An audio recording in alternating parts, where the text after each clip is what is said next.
Momen kelahiran Kristus ke dalam dunia ini sesungguhnya adalah momen kehadiran Allah Sang Maha Cinta itu masuk ke dalam dunia ini.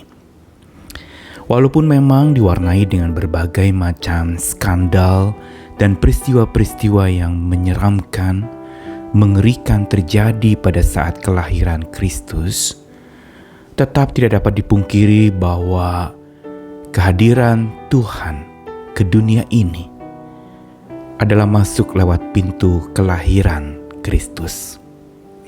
Yang berarti ini adalah merupakan sebuah kekuatan baru buat bumi yang pada saat itu sedang gelisah. Bumi yang sedang dijejali oleh berbagai macam masalah. Bumi yang sedang dipenuhi dengan berbagai macam problema, persoalan yang tak kunjung selesai. Dan pada saat itulah Kristus lahir. Dan begitu pula pada saat itulah Allah hadir ke dalam dunia ini untuk membenahi dunia yang sedang sekarat saat itu. Namun setelah Kristus lahir, apakah kelanjutannya?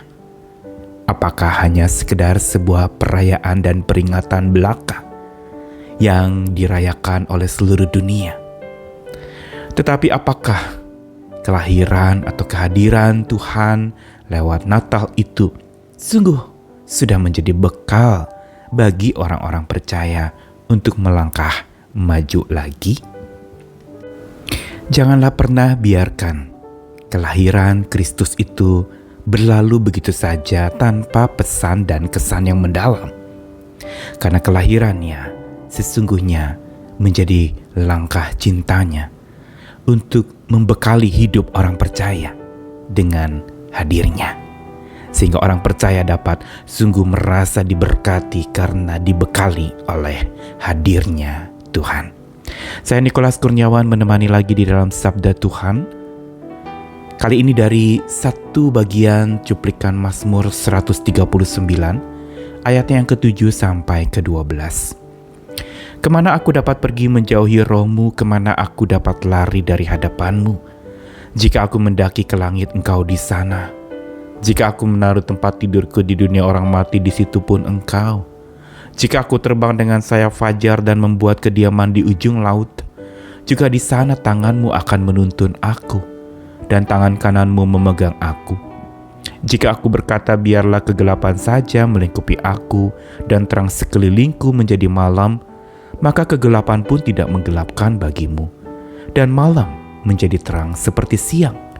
Kegelapan sama seperti terang.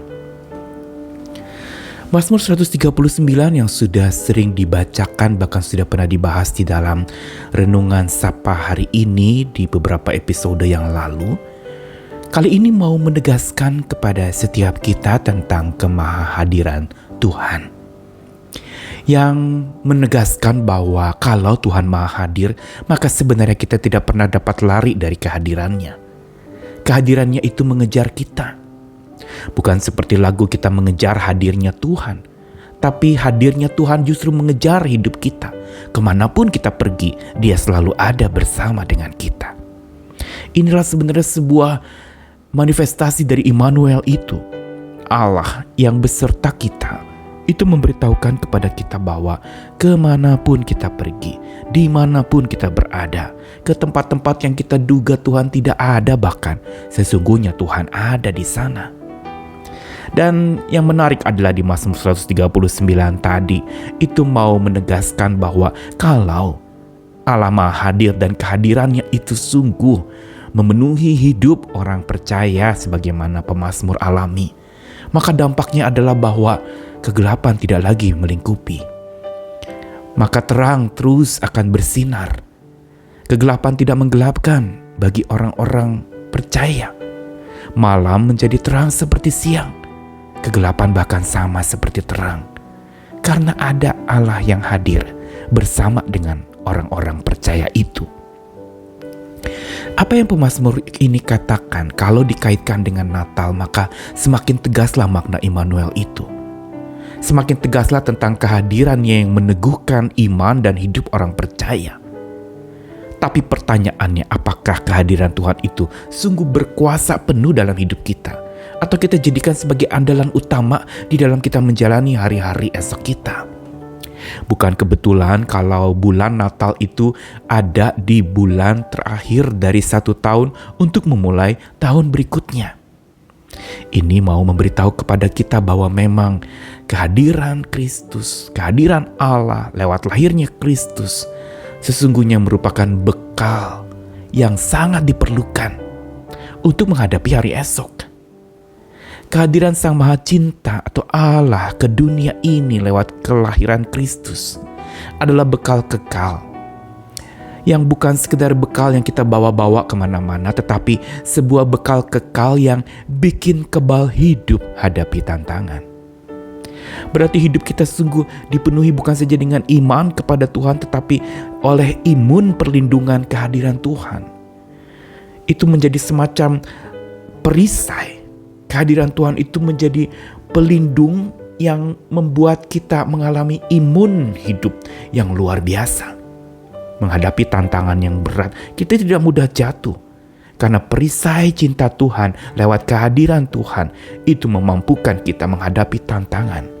Ada kekebalan yang Tuhan berikan lewat kehadirannya.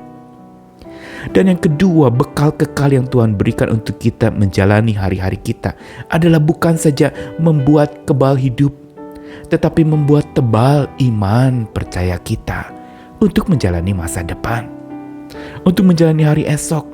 Bukankah kalau kita lihat sejak kelahiran Kristus, itu ada banyak masa-masa di mana keluarga ini berjalan mengungsi ke satu tempat lalu ke tempat lain lagi dan mengalami masa-masa yang tidak mudah dalam hidup mereka.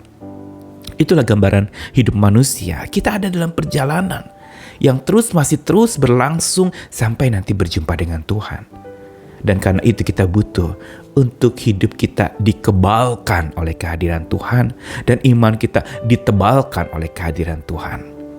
Mari hadapi tantangan masa depan bersama dengan Tuhan yang hadirnya bukan saja kita rasakan, tapi khasiat kehadirannya sungguh menjadi kekuatan kita untuk melangkah. Jangan takut, banyak prediksi tentang tahun yang akan datang mengkhawatirkan hati kita, mencemaskan. Banyak perkataan-perkataan manusia yang mencoba meramal ini itu, memprediksi ini itu, tetapi tidak memberikan sebuah jaminan penyertaan Tuhan di dalamnya. Hanya membuat manusia menjadi ketakutan. Tetapi ketika kehadiran Tuhan itu juga diberitakan di balik segala macam peristiwa yang buruk yang mungkin akan menimpa manusia, maka sesungguhnya bekal kehadirannya itu menguatkan kita. Sekalipun di depan ada tantangan, sekalipun di masa depan ada kesulitan, hidup kita menjadi kebal karena perisai kasih melindungi, dan iman kita menjadi tebal karena kehadirannya membekali hidup kita. Selamat memberi diri untuk dibekali oleh kehadiran Tuhan. Alami terus kehadirannya sepanjang meninggalkan tahun ini dan akan memasuki tahun yang akan datang. Dan biar kiranya renungan terakhir di tahun ini akan menjadi sebuah pegangan hidup kita sebelum kita memasuki tahun yang akan datang. Tuhan mengasihi kita sekalian, Tuhan menyertai kita sekalian. Amin.